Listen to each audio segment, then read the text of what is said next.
नमस्ते संजय जी। नमस्ते नमस्ते नमस्ते नमस्ते सर, नमस्ते। सचवाला जी को बहुत बहुत बधाई उनके जन्मदिन की धन्यवाद सर। वर्षगांठ पर। जी धन्यवाद सर, बहुत धन्यवाद। कैसे हैं आप सभी लोग? जी ठीक है। आपका मुखड़ा इधर नजर आ गया, आपके दर्शन हो गए। आज तो मेरा बहुत ही व्यस्त दिन था, लगातार 5 बजे से हमें मैं। लग रहा था बहुत कंटिन्यू बिजी थे आप। जी जी जी जी। सही बात है। देखिए अमीना जी भी आई हैं और अमीना जी को डॉक्टर मैं पहली अरमानी बार हैं मिल रहा हूँ। और जो है जी नमस्ते अमीना जी। नमस्ते, आपको देख के बहुत अच्छा लगा। आपका बहुत अच्छा काम है, मैं देखती रहती हूँ, मैंने कमेंट्स भी किए आके एक एक दफा। तो वेरी नाइस वर्क आपका, तो जबरदस्त। I really really admire your work, excellent. Thank you thank you thank you Amina ji. और डॉक्टर अरमानी भी जी हैं इस वक्त। ये जो है एक दिन हम इनको आपके यहाँ ले आएंगे और जरूर बड़ी जरूर वंडरफुल पर्सनालिटी है इनकी जी। और नमस्ते बहुत अच्छा संजय जी। लगेगा। नमस्ते सीनियर नमस्ते सचिवालय जी। डॉक्टर अरमानी, नमस्ते। आज हमारे साहिल जी भी हैं, अलमोसो जी हैं। नमस्ते संजय जी। नमस्ते साहिल जी, नमस्ते। कैसे हैं? नमस्कार संजय जी। जी हम ठीक है, आप कैसे हैं? बिल्कुल ठीक, बिल्कुल ठीक। Thank you.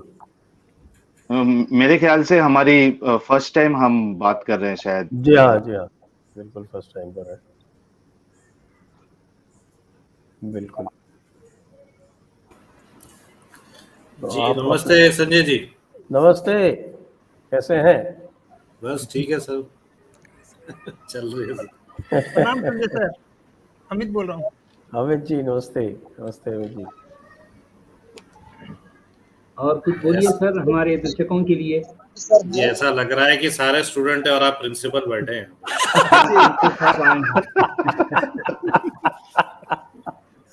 आप जो बातचीत कर रहे थे उसे जारी रखे ना।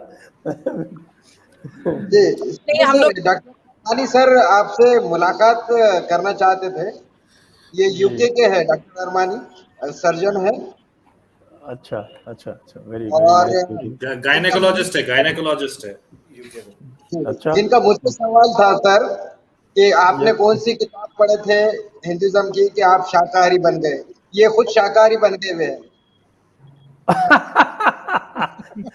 हमारे यहाँ तो संस्कार में है शाकाहार। जी मगर लेकिन इनकी खासियत ये है कि ये सिखों को भी शाकाहारी बना रहे हैं। तो पहले तो संस्कार में था, लेकिन बाद में फिर जैसे जैसे बड़े हुए तो देन वी रियलाइज कम से कम कि हाँ भाई, शाकाहार जो है वो ही प्रकृति के अनुकूल तो शाकाहार ही है, क्योंकि संजय जी पूरी दुनिया बन रही है वेजिटेरियन, तो यहाँ इंडिया में इतने 100,000 साल पहले कैसे ये लोग कन्वर्ट हुए? कैसे इनको पता लगा कि ये गोश्त खाना हमारी बॉडी या दिमाग के लिए नुकसानदेह? और वाकई अब तो कैंसर भी डायग्नोज हो गया ना इसके ऊपर। हाँ हाँ हाँ हाँ। नहीं, यहाँ तो देखिए एक्चुअली ये आपको ये बताएं कि कई लोगों को ये लगता है कि ये जो वेजिटेरियनिज्म है, this is suppose to be something of religious injunction. It is not, बिल्कुल नहीं है, बिल्कुल वाह। बिल्कुल नहीं है। इसका बहुत सिंपल सा फिलॉसफी है। इसको वो सिंपल सा फिलॉसफी जो ये है कि आपको भोजन जो है अपनी प्रकृति के अनुसार करना चाहिए, जिसमें सात्विक भोजन जिसको कहते हैं वो सबसे इम्पॉर्टेंट है। और सात्विक भोजन की परिभाषा यानी डेफिनेशन ये है, मैं थोड़ा शुद्ध हिंदी टाइप बोलता हूँ, I hope you are it's okay with you. It's okay. जी जी। इफ आई डोंट अंडरस्टैंड, आपकी उर्दू भी नहीं समझ पाएंगे वैसे। नहीं इनका मैं समझ लेती हूँ, मगर एक दो जाहिर लफ्ज आ जाते हैं जो कि फिर आपने उनकी उर्दू नहीं सुना है, असल में आपने उनकी उर्दू नहीं सुना है, तो अगर उर्दू भी नहीं समझ पाएंगे। उर्दू तो वो जब मैं मौलवी की तरह तकरीर करता हूँ तब वो जो है वो नहीं संजय जी जब मूड में आ जाते हैं तो उर्दू बोलते हैं। ओह लवली। ये बात है। तो इसमें इसका जो लॉजिक है, इंग्लिश में बोल देता हूँ, you should eat something which is at the highest distance from you in evolution. जो एवोल्यूशनरी साइकिल में है, जो आपसे सबसे ज़्यादा डिस्टेंट हो, उसको ही आपको खाना चाहिए। क्योंकि ये कहना कि आप जो है because whatever you eat is going to be a living being. Even if you are eating plants, plants are a living being. This we have known, the Sanatan Dharma has known for millennia and millennia. तो ये कहना कि साहब कि नहीं आप living being को मत खाइए या इस तरह का जो लॉजिक देते हैं, that's wrong logic. Just that you have to eat something, you have to eat a living being. So in that case, you eat that living being which is at the highest distance in evolution from you. That makes sense. Good. और उसमें ये भी है, at the same time it is that for certain people for whom it is important to have ego, as it unlike the Western system where the psychology is divided into 3 parts, that what is called ego, superego, id, or whatever. The Vak, as we call it in the Vedic psychology, is divided into 4, which also has the 4th element of highest consciousness.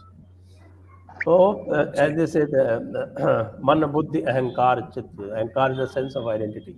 So, for a warrior, the sense of identity is very important. And in order to develop that sense of identity in a warrior, you have to consume something like meat.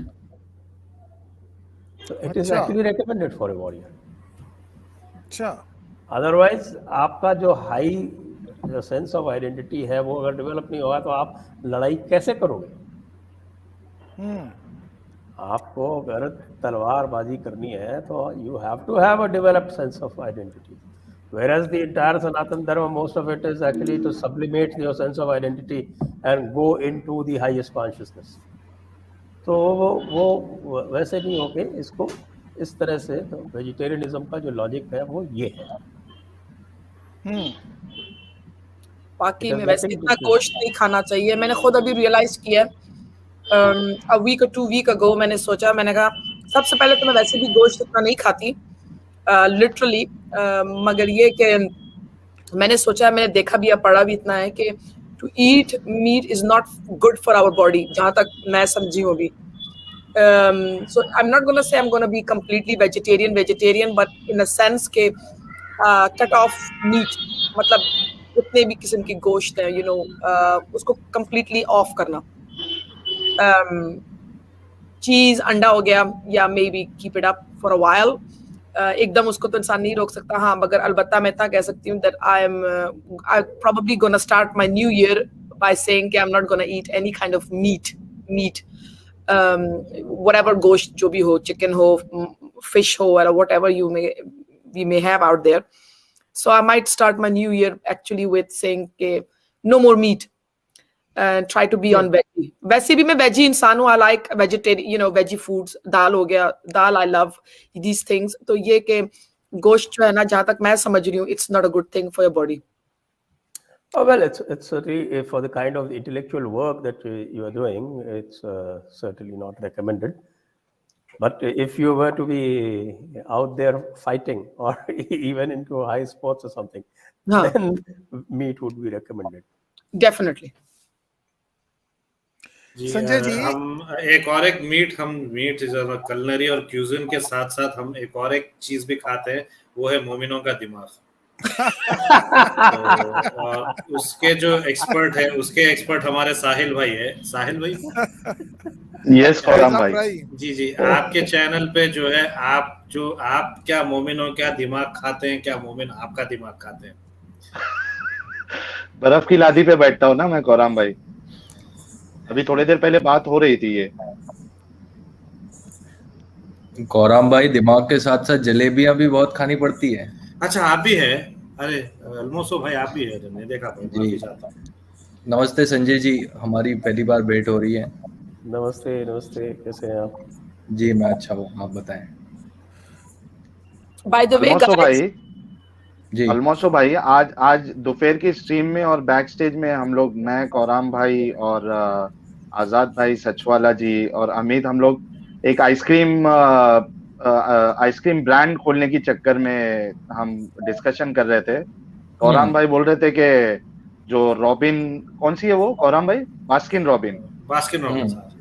Baskin robin ice cream तो already बहुत famous है। अभी साहिल robin brand एक आना चाहिए ice cream का, ताकि लोगों को पता चले कि ठंडा कैसे रहना है। जी जी, मोमिनों के गिर्द आप जो ठंडा रहते हैं, ऐसे ऐसे मोमिन आते हैं कि एक केस स्टडी हो सकता है संजय जी इनके चैनल पर आगे फ्यूचर में इनके। वो ऐसे ऐसे मोमिन आते हैं साहिल के चैनल पर और ऐसे डील करता है उनको कि मैं भी कभी कभी मुझे भी चक्कर आ जाती है कभी कभी। मतलब ये क्या मतलब। अच्छा, वो हमारे दीन के दावत टाइप के तो नहीं आते कि जबरदस्त, उससे भी दो गुना आगे, उससे भी 2 गुना आगे आते हैं। साहिल भाई आप ही बोलिए, आपके चैनल की शान में मैं कुछ गुस्ताखी कर दूंगा, आप कुछ बोल दीजिए।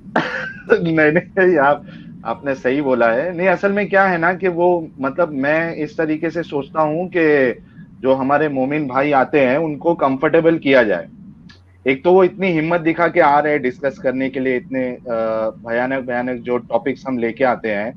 अब वो मौलवी हजरात तो आ नहीं पाते, कम से कम ये लोग आके बात करते हैं। तो मैं इस तरीके से सोचता हूँ कि अगर वो कंफर्टेबल फील करे तो अपनी बात भी रख सकते हैं और लोगों को पता भी चलेगा कि यार इस्लाम में है क्या। तो वो ऑटोमेटिकली वो सोच की वजह से मुझे गुस्सा आता ही नहीं है, फिर बिल्कुल नहीं आता है। अब मौलवियों को ही कुछ नहीं पता होता है तो फिर ये बाकी लोगों को क्या कहें। बिल्कुल बिल्कुल। लेकिन उनकी मजबूरी हो जाती है संजय सर के अगर डिफेंड नहीं करे तो भी एक उनके अंदर जो है फिर वो क्या कहते हैं उसको, मतलब वो दिल उनका मानता नहीं है कि मैं इस्लाम की बुराई देख रहा हूं और मैं जाके बात ना करूं। तो बेचारों को भले से कुछ नहीं आता है लेकिन कुछ कर भी नहीं सकते। उनको आके इलॉजिकल जो उनके आर्गुमेंट्स होते हैं वो देखकर किसी ना किसी तरीके से वो चाहते हैं कि यार किसी ना किसी तरीके से कन्विंस कर दे, इनको इस्लाम को सच्चा साबित कर दे। लेकिन उनको ये पता नहीं होता है कि ऐसे भद्दे भद्दे आर्गुमेंट्स दे के वो एक्चुअली इस्लाम को और एक्सपोज कर रहे हैं। और उससे जो नॉर्मल जो मुस्लिम्स हैं, नौजवान हैं, कम से कम उनके जहन जो है खुल जाते हैं इससे। पता क्या, कल मेरे चैनल पे दोबारा से वो MD जी आए थे, आजाद जी को पता है, वो जो उनके चैनल पे आए थे मेरे ख्याल से। तो वो MD जी मेरे पास भी बहुत बार आए। वो बड़े मजे के, वैसे मुझे तो उनपे ना मतलब क्या मैं बोलूं। तो वो आए थे कल, मेरे ख्याल से पहले मेरे चैनल पे नहीं आए तो, मगर उन्होंने हिम्मत करके आ गए। मैंने कहा वाह जी। तो जब आए हैं तो फिर शुरू हो गए मुझे वापस इस्लाम की तरफ लाने के लिए। तो आखिर में मैंने उनको कहा, काफी देर तक थे, मैंने कहा एक बात बताएं। मैंने सर पे चादर भी कर दिया। मैंने कहा इस दफा जरा नई बात की। मैंने कहा एक बात बताएं। मैंने कहा चले मैं इस्लाम की तरफ आऊं, मगर एक औरत के लिए इस्लाम में है क्या। मैंने कहा इस्लाम में जो है एक औरत को मार भी सकता है उसका मियाँ, तो उसका क्या जवाब है आपके पास। नहीं, वो जो अल्लाह है ना, वो ये वो। मैं तो उसकी बात नहीं कर रही हूँ ना, मैं तो अभी आपसे पूछ रही हूँ कि आप कह रहे हो मैं इस्लाम के पास आ जाऊं, मेरे लिए बहुत अच्छा है, मैं ये और वो। तो आप मुझे ये तो बताएं कि अल्लाह फिर औरत को मारने की क्यों कह रहा है। उसपे तो मियाँ मुझे जैसे करे मार सकता है मुझे, ठीक है। अगर मैंने हल्के से ही तो मारेगा, हल्के से मारने की इजाजत है। नहीं हल्का, अरे नहीं ना, यही तो प्रॉब्लम है ना। सूर्य अल-निसा वर्स 34 में ये तो नहीं लिखा कैसे मारो। ये तो इन मौलवियों का जो है ना लारा है कि कहते हैं कि नहीं वो एक हल्का सा तितली बोलेगे यूं करके मारो। अरे भाई अल्लाह कौन सा कहता है कि एक चीज से लेके हल्का से मारो या उसको नील ना करो। उसमें तो लिखा है बीट। इसका मतलब इनडायरेक्टली ये हुआ मेरे ख्याल से कि मारो भाई, दिल खोल के मारो। ठीक है, आप वो बेचारे की बात समझे ना आमिना जी, वो खुद ही बीवी के मार खाते हैं। खारता नहीं तो एक ने ये लारा मारा ना, उसने कहा चलो आप क्या चाहते हैं कि आप भी मियाँ को मारो। मैंने कहा देखो इसमें तो फिर मजा ऐसे होना चाहिए था, औरत जो है मियाँ को मारे, मियाँ औरत को मारे, मगर जस्टिस तो हो ना। तो उसकी बोलती दोनों एक दूसरे को लाल करे, दोनों एक दूसरे को लाल करे। तो एक इम्पोर्टेंट हम टॉपिक पे आते हैं। हम संजय जी से गुफ्तगू चल रही है, बड़ी अच्छी गुफ्तगू चल रही है। बात यह है संजय जी कि हम चाहते हैं कि आने वाले 10 वर्ष में हम सब जिंदा रहे। ये जो सर तन से जुदा वाला जो मामला जो चल रहा है पूरे के पूरे इंडियन सब कॉन्टिनेंट पे है, और आप एक ज्यादा आप काबिल है, हम सबसे ज्यादातर आप ही काबिल है इस विषय पर बात करने के लिए। सिंपल सा तरीका है, अपनी संख्या इतनी बढ़ा दो कि वो भूल ही जाए कि किसको किसको मारेंगे। वेरी गुड, किस किस को मारना है। अच्छा एक सवाल है, ये चीज मैंने कल नोट किया तो मैंने कहा मैं एक दफा पूछूं, और वो ये है कि अगर इंसान बोले कि मतलब हिंदुइज्म के ऊपर बात करें तो डू यू से हिंदुइज्म और डू यू से सनातन, व्हिच वन इज इट? क्योंकि कल मुझे किसी ने जरा करेक्ट करने की कोशिश की, तो अगर मैं It for depends. Example Yeah, बात it करूं depends. हिंदुइज्म के ऊपर, व्हिच वन इज इट, मैं किस तरह से फिर बोलूं कि फिर मैं उसको, जैसे इंसान इस्लाम पे बात कर रहा है, यू से इस्लाम और जूडिज्म और क्रिश्चियनिटी, तो how do I talk about it? How do, what title should I give? This Sanatan is the ancient and original term. But then the British started calling it Hinduism. So the large-hearted as the Hindus are, they accepted that also. Okay. So the real word Yeah, word yes. is Sanatan. So asli jo alfaz hai, That's the original, yes. okay, because I want to keep it to the originality के भाई खामा पर मैं हिंदू को दूसरा लफ्ज क्यों use करूं जबकि उसको ओरिजिनल लफ्ज सनातन है, क्योंकि कल कोई कह रहा था।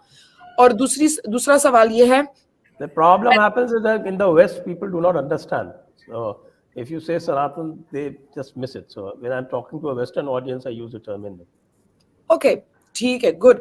And then the second question is, Sanatan is a way of life. It is not a religion. Do I understand correctly? Sorry? सनातन को इंसान एक रिलीजन के तौर पे देखे या उसको इंसान एक क्या कहते हैं उसको, गाइडेंस, या क्योंकि लोग कहते हैं ना सनातन इज अ धर्म, जीवन की पद्धति, जीवन की way of life. That's a very loose way to describe it. Actually, it's a I would say let me define it. Why? Because it's a dharma in the sense that it is basically a code of conduct. It is a code of conduct with the multifarious nuances. So you have to have, you can say that is one is the Sanatana Dharma. There is a call of Sanatana Dharma. Then basically it is the universal order, the cosmic order. It is called Rita. The cosmic order is called a Rita. RTA, you can write it. Of course, when you transcribe it in Sanskrit, then you put a dot under R. That's called a Rita.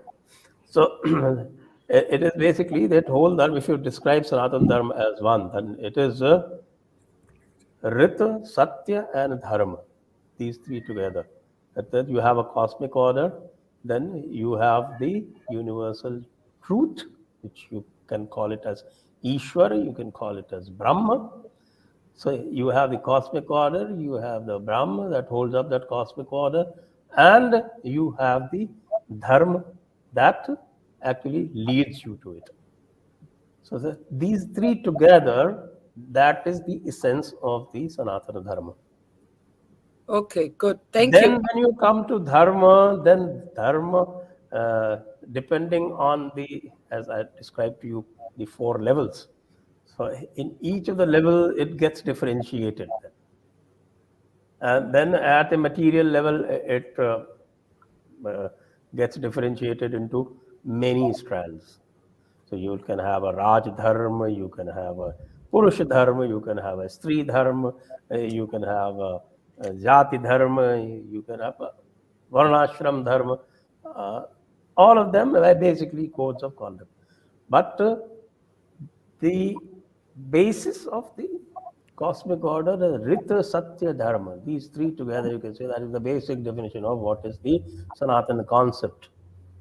That is the Sanatana concept. I have described it in fair amount of detail in my book, the Krishna trilogy, which I have written, the Krishna Gopeshwara and the Krishna Yogeshwara. And that I have written basically only for this purpose, because I have tried to intellectualize the high ideas, because most of the scriptures, they come from a very, what we call the highest consciousness, Chitta as they call it, Chitta and Chitta. So that is why the rishis used to be called seers. Seers means they could see. They could see beyond the senses, what is called the beyond the sense, the para.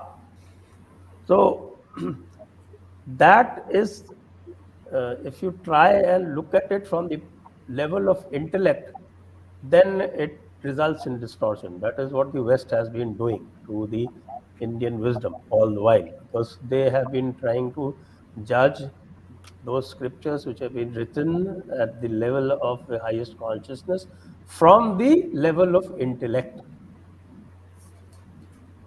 So that's a fundamental dissonance that happens.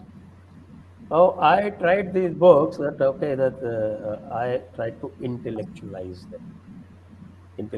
them, that I tried to make it intelligible to the level of intellect. For instance, if you read the Krishna lore, there are so many miracle stories.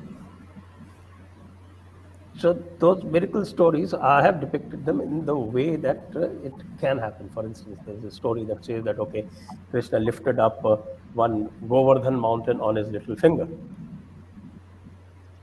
Now, when you look at it from the intellect, it's not possible. But at the level of consciousness, so many things can be depicted in certain different levels, different ways. So I intellectualized it and then said, okay, that's depicted in a very different manner, in a way that it is possible for a rational person to accept. Okay, there was a mountain, but when the flood came, Krishna took everybody to the mountains, took him to the cave where they stayed for 9 days all together, feasted, celebrated, did everything, and once the flood was down, he came back. That's a perfectly plausible and perfectly rational explanation of that entire Govardhan mountain saga.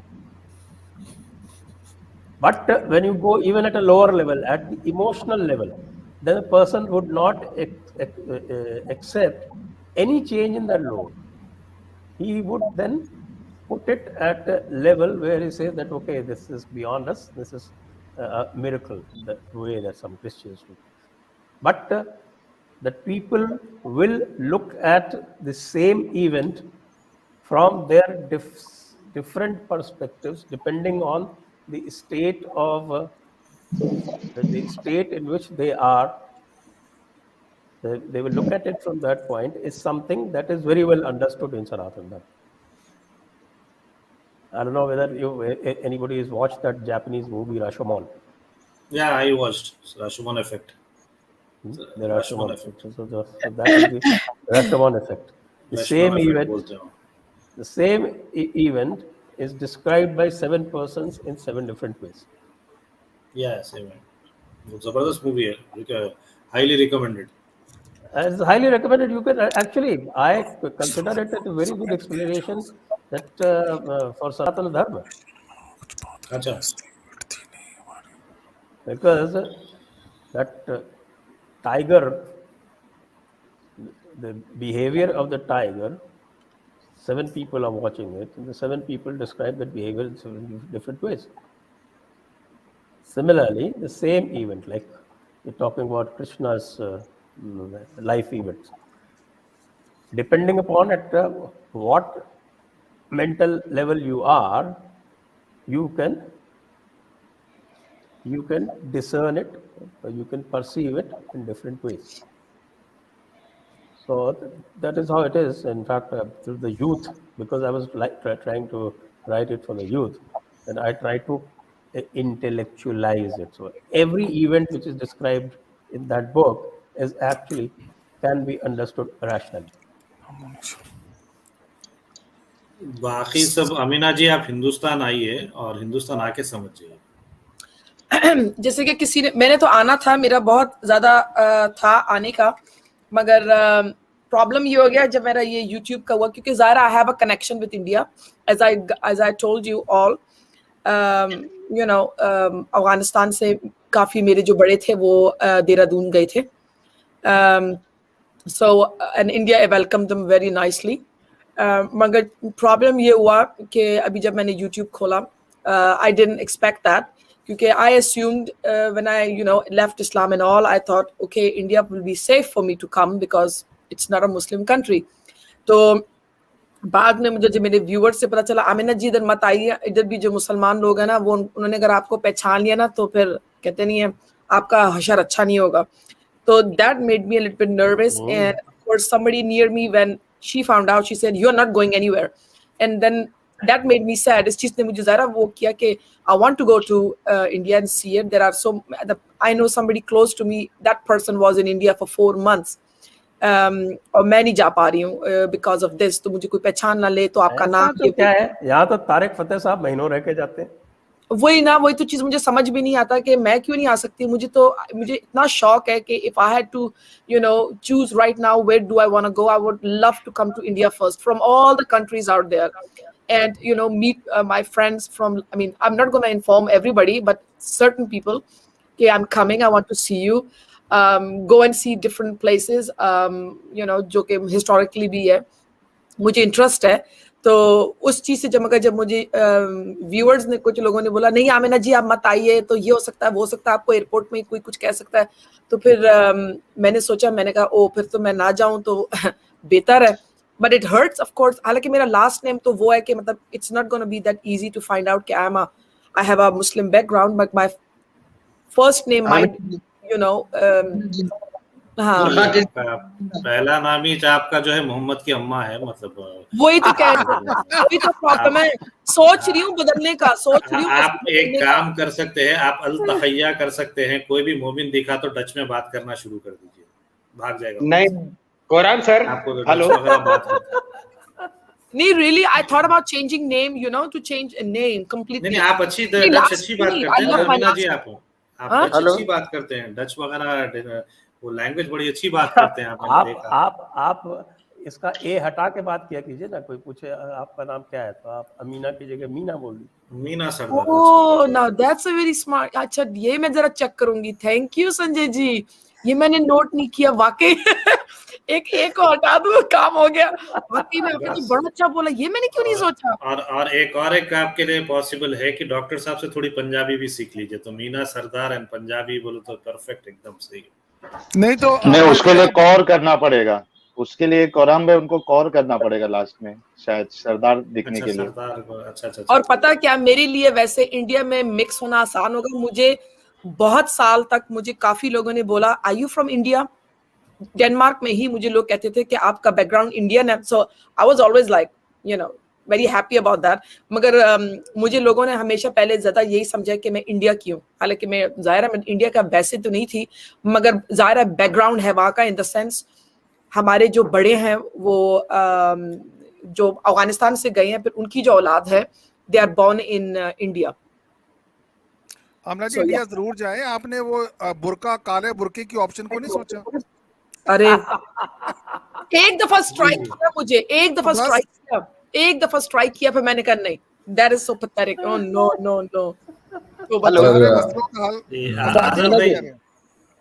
Hello जी, मैं आमिना जी से कहूंगा कि India आप आ सकते हैं, बुरखा किस दिन काम आएगा। आजाद जी मैंने आपसे पहले कह दिया है। वही अच्छा, उसमें आजाद भाई उसमें एक चीज मैं ऐड कर दूं कि बुरखा भी पहनना है तो जो सूर्य नूर की जो आयत है हिजाब वाली या पर्दे वाली, उसकी जो तफसीर में आता है कि किस तरीके का बुरखा पहनना है, तो उसके हिसाब से सिर्फ एक आंख आपकी दिखना चाहिए, यानी एक आंख का ही सिर्फ एक उसमें स्पेस होना चाहिए कि आप बाहर देख सके। पूरी सिक्योरिटी हो जाएगी, कोई नहीं पहचानेगा। जी आमिना जी से एक गुड न्यूज और एक बताऊं कि आज सचवाला सर का बर्थडे है, तो मैंने आपसे कहा था कि किसी एक आदमी ने मेरी हिम्मत बढ़ाई थी, वो पहले शख्स थे तुफेल सर जी जो स्ट्रीम में आकर गए हैं, और उसके बाद बहुत से लोगों ने सपोर्ट किया है, और इसके बाद आज आपके सामने जो मौजूद है संजय दीक्षित सर, ये भी उन लोगों में से एक है कि जिन्होंने अपने रूल्स को तोड़ा है हमारे सपोर्ट के लिए।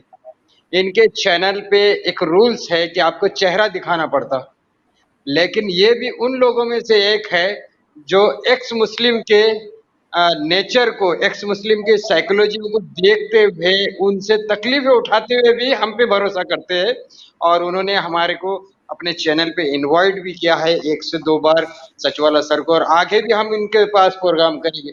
तो आमिना जी ऐसा मुझे लगता है, आई होप कि ऐसे देश के जो चाहने वाले लोग हैं, भारत को चाहने वाले लोग हैं, वो एक्स मुस्लिम मूवमेंट को इतना सपोर्ट तो करेंगे कि आप जैसे बहुत से फॉरेनर्स भी यहाँ हमसे मिलने आ सकते हैं।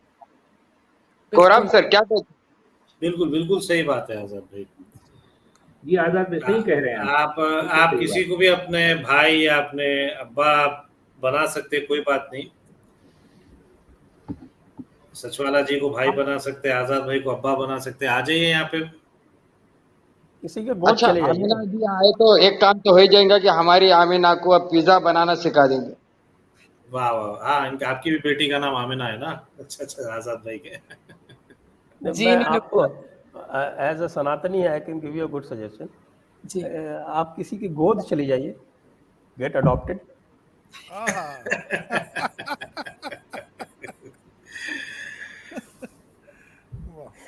मैंने तो एक बार मैं तो आपको बताता हूँ, एक किस्सा सुनाता हूँ आपको कि मैंने तो एक बार सोनिया गांधी को सजेस्ट किया था कि ये तुम्हारा बेटा तो किसी काम का नहीं हो, मैं तुम्हारे गोद जाने के लिए तैयार हूँ। वाह जी वाह।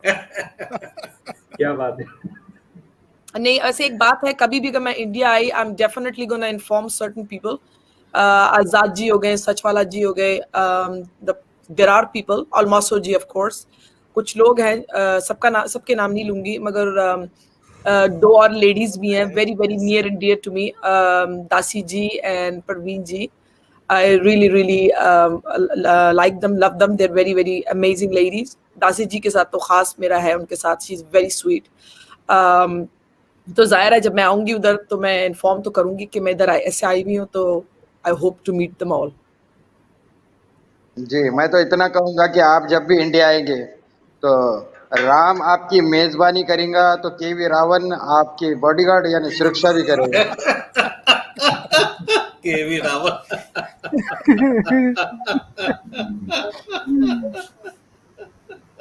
वाह। आजाद जी, आपकी परमिशन के साथ संजय जी से एक हल्का सा पॉलिटिकल सवाल कर सकता हूँ? बिल्कुल बिल्कुल जी जी हल्का कर सकते हैं क्योंकि बर्थडे पार्टी में है आप हल्का करिए डॉक्टर साहब, आप जरा हल्का ही रखिए हाथ तो अच्छा रहेगा। चलें जी, शुक्रिया। संजय दीक्षित जी, जैसे यूरोप, इन्होंने 2 जंगें लड़ी, वर्ल्ड वॉर, और फिर भी फ्रांस, जर्मनी, इंग्लैंड, ये सब लोग यूरोपियन यूनियन में इकट्ठे हो गए। तो क्या आप अखंड भारत के क्रॉस द बॉर्डर देखते हैं कि इस तरफ एफर्ट हो रही है कि हम भी कभी रीयूनाइट होंगे और बॉर्डर रिलैक्स होगा? मुझे तो इसके इम्कान कम ही है, क्योंकि वो इस्लामिक रिपब्लिक है, वो काफिर को बराबर कैसे मानेगी। तो इतनी खूबसूरत आइडियोलॉजी है सनातन धर्म की, असल रिलीजन ऑफ पीस तो मुझे कुछ लग रहा है ये है कि जो इंसानों को क्या जानवरों को भी प्रोटेक्ट कर रहा है। वो तो है ना, वो तो हमारे यहाँ तो जो इक्वालिटी का जो प्रिंसिपल है, इट इज सो ग्रेट। आपको मैं गीता का एक श्लोक सुनाता हूँ जी। समम सर्वेषु भूतेषु तिष्ठन्तं परमेश्वरम। सर्व भूतेषु का मतलब होता है all beings, meaning animate being plus inanimate being. अच्छा, भूत का मतलब वो वाला भूत नहीं होता है जी, जो जी, जी, जी। इस्लाम में लोगों के पीछे लग जाता है, वो वाला जिन्नात। हाँ, वो जिन्नात नहीं होता। तो समम सर्वेषु भूतेषु, इतनी सभी प्रकार के प्राणियों में, चेतन जड़ प्राणियों में मैं समान रूप से स्थित रहता हूँ। समम सर्वेषु भूतेषु तिष्ठन्तं परमेश्वरम, उसमें परमेश्वर समान रूप से स्थापित रहता है। मतलब everybody is equal at the fundamental level. ये उसके अंदर सिद्धांत है, इसीलिए it is the greatest equality that you can imagine. ठीक है, तो this is the fundamental point में। हाँ संजय जी, अब आप जिस तरह से बता रहे हैं, अगर इसके पैरेलल जो है एक वो आइडियोलॉजी के उस पॉइंट पर जरा गौर करें जिसमें कुर्बानी क्यों दी जाती है। अच्छा, कुर्बानी किसकी दी जाती है? एक मासूम जानवर की क्यों दी जाती है? उसके पीछे इंटेंशन ये होती है कि ताकि प्रैक्टिस हो, ताकि जो है ये ट्रेनिंग दी जाए उन लोगों को या उन बच्चों को कि कल के दिन अगर वो किसी काफिर का गला काटना पड़ जाए तो उसके हाथ ना लड़खड़ाएं। जी इस कुर्बानी के पीछे असल इंटेंशन ये है, ये प्रैक्टिस की जाती है कि तुम ये गला काटते रहोगे, जो यूज टू हो जाओगे, तो कल के दिन किसी काफिर का भी गला काटना पड़ जाए तो तुम्हें जो है तुम्हारे हाथ जो है वहां पर लड़खड़ाने नहीं चाहिए। तो सोचिए ये अच्छा, ये कुर्बानी सिर्फ गोश्त खाने के लिए नहीं हो रही है भाई। एक जानवर, एक शेर भी जो है अगर किसी हरम को का शिकार करता है तो क्यों करता है? वो भूखा है और उसके नेचर में है कि वो गोश्त खाए, ठीक है।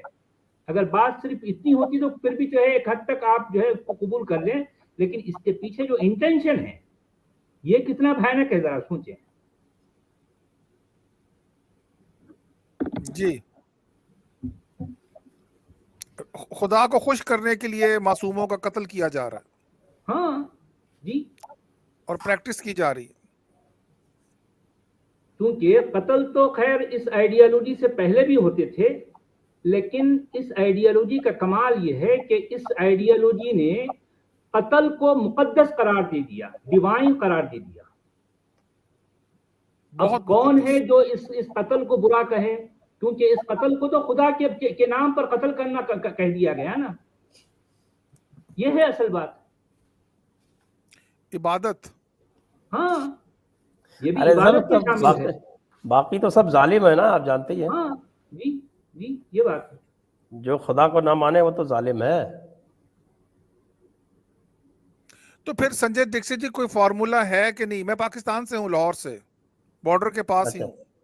हाँ, नहीं तो ये जो फिलॉसफी ये कहती है कि जो अल्लाह को ना माने वो जालिम है और जालिम का कत्ल करना जो है वो वाजिब है, तो वो कैसे बैठेगा मामला? अब ये देखें, जो रेवोल्यूशनरी थॉट्स आ रहे हैं विद द टाइम, आपको पता है कि भट्टो जी और इंदिरा गांधी जी ने एक पीस ट्रीटी तो साइन किया था। आप ज्यादा बेहतर जानते होंगे उसको। मैं जानता हूँ, उस पीस ट्रीटी का तो उल्टा सिला मिला ना है भारत को। ओह, मैं तो आज तक वो कहता हूँ कि इससे बड़ी बेवकूफ़ी नहीं हो सकती थी कि आपने बगैर कुछ बदले में लिए और 92,000 लोग वापस कर दिए। मैं इतना जरूर बोलूंगी कि इनको as far as I know कि पीस ट्रीटी ये लोग खुद क्यों नहीं रखते हैं, अपनी अल्फाज पे ये काबू क्यों नहीं होते हैं। हाँ, अल्लाह कुरान में जरूर कहता है कि दूसरे अगर आपके साथ पीस ट्रीटी करके अगर वो कॉन्ट्रैक्ट तोड़ें तो गो क्रेजी ऑन देम, मगर ये लोग खुद, इनमें ये चीज नहीं है। ये इनका इस चीज का तो कितना एग्जाम्पल है, कुरान में तो खुद भी कहता है कि you know be the planner, in the sense कि ठहरो जब तक you come in the power. ठीक है, किसी की अगर आप नोट भी करो, कितने मुसलमान कितने वेस्टर्न कंट्रीज में जा रहे हैं, फिर बच्चे पैदा कर रहे हैं, because it is in their brain कि जितना बच्चा पैदा होगा उतना वो लोग बच्चे पैदा करेंगे, उतने फैलेंगे वो लोग। खुद तो कुरान कहता है कि अपनी ट्रीटियों को तुम लोग क्या कहते हैं, जो आपका जो फॉरेन है, चाहे यहूदी हो, क्रिश्चियन हो, कोई भी हो, वो अपना ट्रीटी आपके साथ रखे, ना कि go crazy on them if they don't you know keep the treaty with you. तो द थिंग इज, फिर अल्लाह ये भी कुरान में कहता है when you come in the upper power, मतलब जब अपर हैंड जब आपका आ जाए उनके ऊपर, फिर आप जो है ना, कोई मतलब चाहे इसको डायरेक्ट समझो या इनडायरेक्ट समझो, फिर कोई रहम नहीं होना चाहिए। तो एक चीज दिमाग में मैंने सीखा है लाइफ टाइम के साथ, लाइफ एक्सपीरियंस में, मैं भी एक दफा बहुत लिबरल मुसलमान थी तो पता नहीं क्या थी, but in the end of the day एक पॉइंट है कि मुसलमान अल्लाह जो है बड़ा ही ईगोसेंट्रिक वो खुदा है, और वो अनफॉर्चुनेटली ये मोमिनों में भी है। मैं I am not trying to generalise, मगर एक बात कर रही हूँ कि कहते नहीं अल्लाह का रूह है उनमें, वाकई में अल्लाह का रूह है उनके अंदर, उनका सारा बिहेवियर इट लुक्स लाइक जैसे कि अल्लाह कुरान में है ना डिफाइन कर रहा है अपने आप को, अपने लॉज को, वही मुसलमान करते हैं वन वे और अदर। तो मुसलमान मुझे लगता है कहीं भी in the end of the day when it comes to it, उनकी लॉयल्टी सिर्फ अल्लाह के साथ होगी, चाहे वह किसी भी मुल्क में नॉन मुस्लिम मुल्क में होंगे। इन दी एंड ऑफ द डे अपने स्किन को बचाने के लिए, मरने ना के लिए कि मरे नहीं वो लोग उधर ही जाएंगे जहां पर उनको पता चलेगा पावर है। वो लोग थोड़ा डॉक्टर साहब थोड़ा जो है थोड़ा क्रिकेट बीसीसीआई वगैरह जरा आईसीसी को भी कमा दे दो ना पैसे, इंडिया पाकिस्तान के मैच होते हैं तो ये भी है। कोराम जी, मैं जो बात अभी करने लगा हूँ, आमना जी ने वो पॉइंट किया जो संजय जी से मैं पूछना चाह रहा हूँ। अगर सऊदी अरब मोदी जी से हार पहनाता है, गले मिलता है, तो वो भी तो मुस्लिम है, क्या ऐसा नहीं है? वो तो एक पॉलिटिकल लेवल की बात है, उन्होंने कोई उनको ये पॉलिटिकल लेवल पे तो ये होता ही रहता है ना। आफ्टर ऑल मैं तो ये कहता हूँ कि अगर सऊदी अरेबिया यूनाइटेड नेशंस का मेंबर है तो सचवाला जी मुझे बेयर आउट करेंगे कि जो इस्लाम है उसके तो खिलाफ ही जा रहा है ना जी। और वैसे भी एक बात है कि हाँ, वैसे भी एक बात है कि सऊदी अरब ये छोटा मुसलमान है और पाकिस्तान बड़ा मुसलमान है। ये बात भी ये तो है सच वाला जी, लेटेस्ट वर्जन बता दिया आपने। हाँ। अच्छा और संजय फिर जी, और एक बात ये भी है, ना डॉक्टर साहब, कि पूरे यूरोप में कोई मुस्लिम आइडियोलॉजी वाला कंट्री नहीं है ना। इस तरह से भी शायद ये पॉसिबल हो पाया वहां, आप जो कह रहे हैं। मगर यहाँ एक इस्लाम की आइडियोलॉजी, क्योंकि इस्लाम के नाम पर बनने वाला देश के होते हुए हाँ, ये होना शायद मुश्किल, मगर मैं नामुमकिन नहीं कह रहा हूँ, लेकिन मुश्किल मुझे जरूर लगता है। हाँ तो संजय जी हाथ आए तो मैं इनसे बड़े सवाल पूछता था तन्हाई में, तो मैंने कहा आज मिल गए हैं तो प्रैक्टिकल इंटरेक्शन हो गया है। अच्छा डॉक्टर साहब मुझे चलना होगा, तो एक वो जो संजय सर जो बता रहे थे कि शिर्क जो है जुल्म है, वो असल में ये कुरान से ही आता है। अगर हम सूरह लुकमान पढ़े, सूरह नंबर 31 है, उसकी आयत नंबर अगर 13 पढ़े तो उसमें लिखा है, मैं पढ़ के दिखा देता हूँ आपको। उसमें लिखा है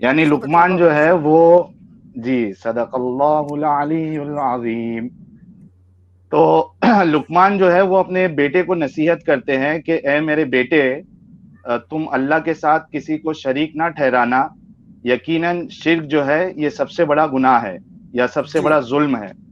तो ये तालीमात जो है वो कुरान में मिलती है, और बल्कि यहाँ तक आता है कुरान में कि अल्लाह फरमाता है कि शिर्क एक ऐसा गुनाह है जिसको अल्लाह कभी नहीं माफ करने वाले। बिल्कुल। इसके अलावा एक इंसान कोई भी गुनाह कर ले, कितना भी बड़ा हो, अगर वो शिर्क नहीं करता है तो बहुत मुमकिन है कि उसको दो ऑप्शन है, या तो उसकी सजा मिले और उसके बाद उसको अल्लाह जन्नत दे दे, या दूसरा ऑप्शन ये है कि अल्लाह अपनी रहमत से बिना कोई सजा दिए भी उसको माफ कर दे।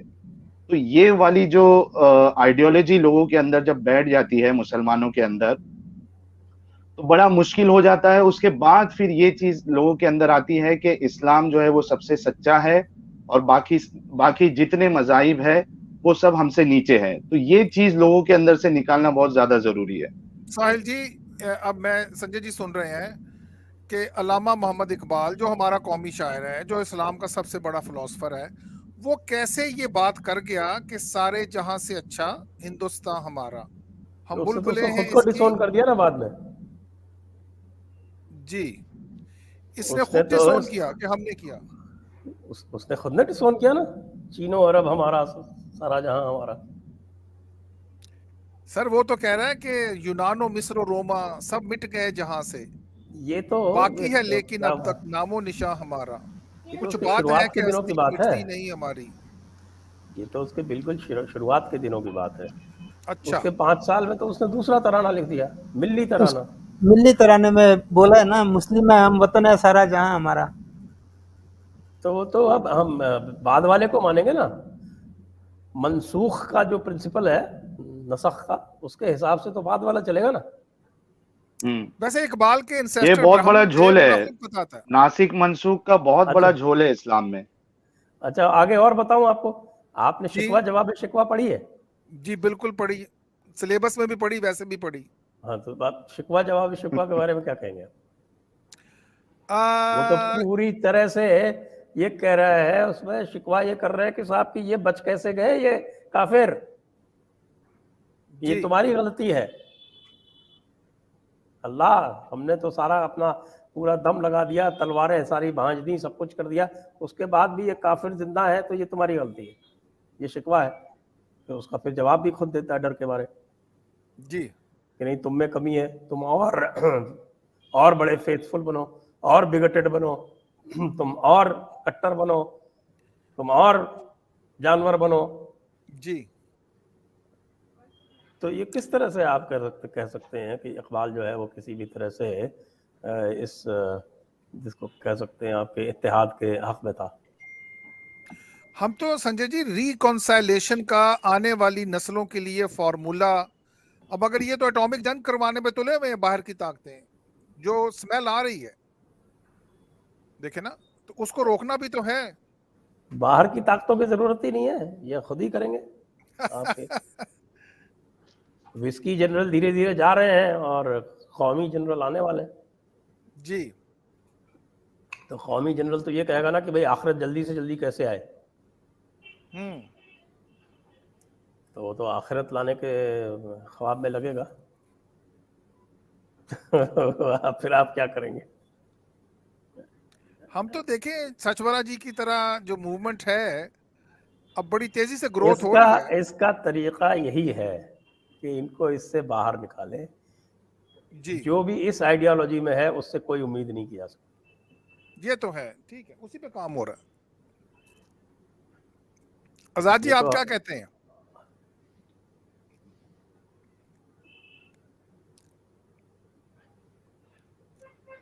आजाद भाई म्यूट है। ये बात आजाद भाई, कौन सा अजाब आया भाई? हाँ, बस वही है कि इस आइडियोलॉजी के अंदर जो इंटेंसिटी है उसको डिफ्यूज किया जाए बस जी। और यही काम हम कर रहे हैं।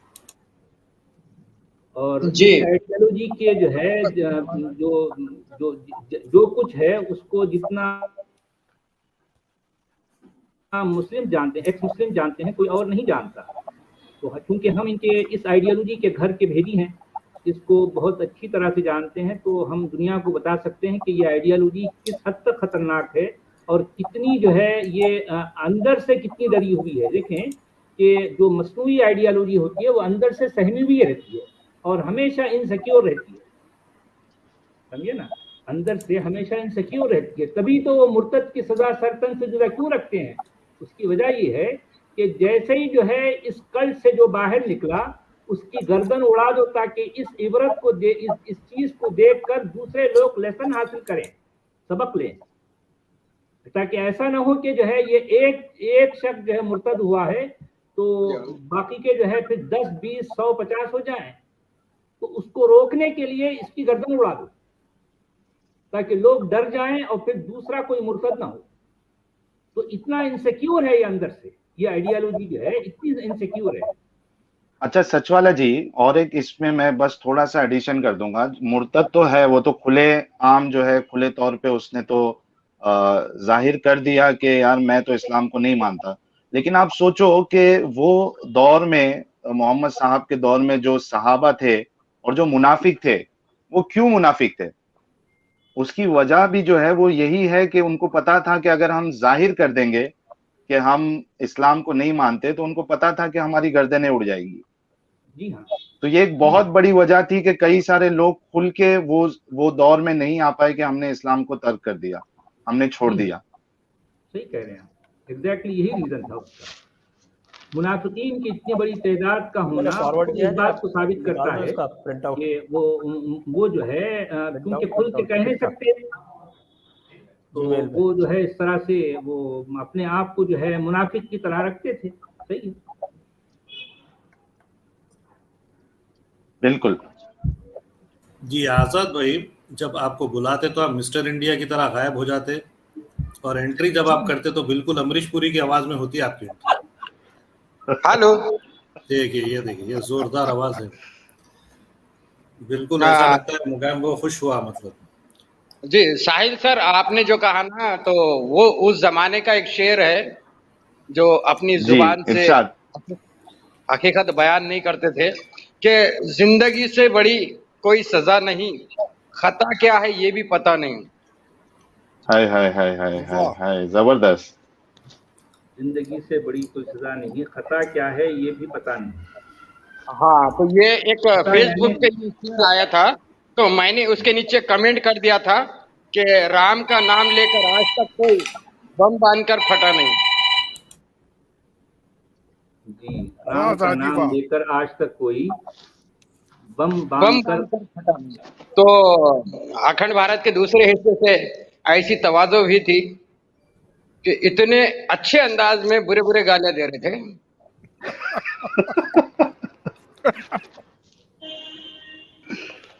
जी। अच्छा आजाद भाई, मुझे इजाजत दीजिएगा, कुछ अपकमिंग एग्जाम्स है मेरे जिसकी मैं तैयारी भी कर रहा हूँ, पढ़ाई भी करना पेंडिंग है अभी भी, तो स्ट्रीम भी रहती है और कई सारे व्यूअर्स जो है वो पूछ रहे थे कि नेक्स्ट ओपन लाइव स्ट्रीम कभी होने वाली है, तो उनको बता दूं कि नेक्स्ट स्ट्रीम ये कमिंग ट्यूसडे में होगी। और जो लास्ट टाइम हमने स्ट्रीम किया था कि मोहम्मद साहब किसी के बाप नहीं, लेकिन उनकी जो बीवियां हैं 10.5 बीवियां 10.5, वो सबकी माँ कैसे। अब कोई पूछेगा 10.5 नंबर क्यों, 11 हम अब तक जानते थे, तो आप कैलकुलेट कर लो कि एक आधा क्यों कहा गया है, ये आपका होमवर्क है। तो नेक्स्ट ओपन लाइव स्ट्रीम जो है वो इसी टॉपिक पे हम ट्यूसडे 9 बजे करने वाले हैं। कई लोग पूछ रहे थे तो मैंने बता दिया। बहुत अच्छा लगा। सचवाला जी, आपको फिर से शुभकामनाएं नई चैनल की, और many many happy returns of the day. Amina ji, आपका भी बहुत बहुत शुक्रिया। अमित, कोराम भाई और डॉक्टर साहब, and special thanks to Sanjay sir के फर्स्ट टाइम हमारी है। अगर कभी मौका मिले तो हम कहूंगा कि हम कभी स्ट्रीम भी साथ में करें।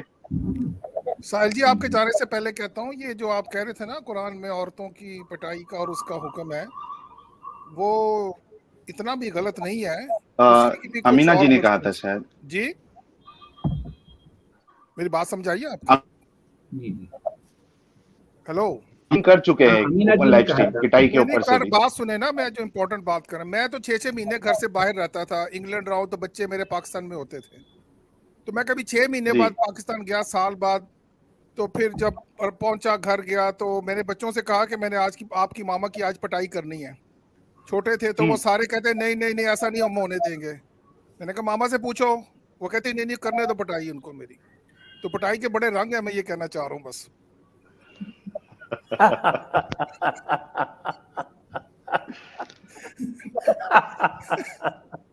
अच्छा, ये अमीना जी ने एक बात अभी जो पिटाई के ऊपर से कही थी कि बहुत सारे जो मौलवी है जो इस्लामिक स्पीकर होते हैं वो इस तरीके से कहते हैं कि वो बहुत हल्के से आपको मारना है, और जाकिर नायक जो है वो मिसवाक की मिसाल देता है।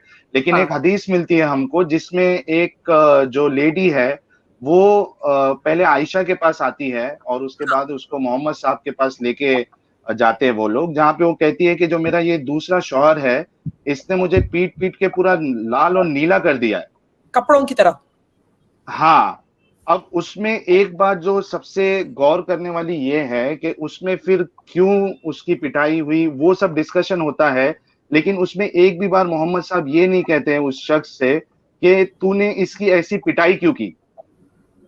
बात वो जो हदीस का है, बिल्कुल आपने सही बोला, वो आती है और कहती है, और आयशा ने कहीं और ये भी बोला है कि मैंने कभी किसी औरत को इतना सहते हुए नहीं देखा जितना बिलीविंग वुमेन।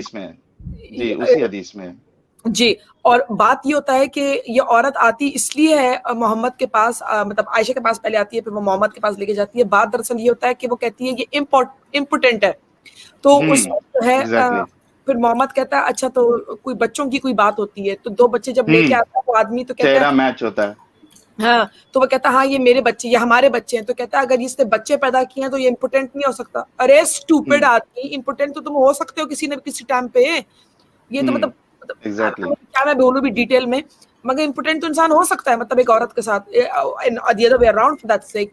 मगर द पॉइंट हियर इज कि मोहम्मद उस औरत का नहीं सुनता, बस वो ये देख लेता है कि बस इनका बच्चा है तो बस ये इम्पोर्टेंट नहीं हो सकता, और ये नहीं देखता, और ये भी कहता है और उसमें अमीना जी ये भी कहते हैं मोहम्मद साहब कि अगर आपको पहले शौहर के पास जाना है तो इस शौहर को पहले आपका पूरा मजा चखना पड़ेगा, और वो जब डिवोर्स देगा तब जाकर फिर आप अपने पहले शौहर के पास जा सकते हो। कितनी गंदी बातें हैं, कितनी गलीज बातें हैं। और मुझे ये समझ भी नहीं आता फिर ये मुसलमान लोग जो है या मोमिन जो भी कहो इनको, ये किस मुंह से कहते हैं हम हदीस को एक्सेप्ट कर रहे हैं। या अच्छा, इसमें और एक किसी के एको हो क्या? अच्छा, इसमें और एक मैं पॉइंट ऐड कर दूं कोराम भाई जी। मैं पहले जाकिर नायक का बोल दूं मैं आपको कि जो मिसवाक का इसलिए बोल रहा है उसकी हालत देखिए पहले, वो कहाँ लकड़ी उठा के मारेगा, पहले हैंगर की तरह उसका है पूरा। इसीलिए तो उसके कपड़े इतने ढीले ढीले होते हैं कि उसकी जो है ना क्या नहीं, अभी हट्टा कट्टा हो गया है ये। कोराम भाई आप जो बात कर रहे हो ना, मलेशिया के चिकन जवानी की बात है। जी वही चिकन साटे वाटे खाया होगा वहाँ पे मलेशिया में, खा के अच्छा हो गया। मैं अब चलूंगा क्योंकि मुझे सवेरे एक फ्लाइट पकड़नी है। हाँ सर, बहुत बहुत शुक्रिया। और एक बात कहूँगा, मैंने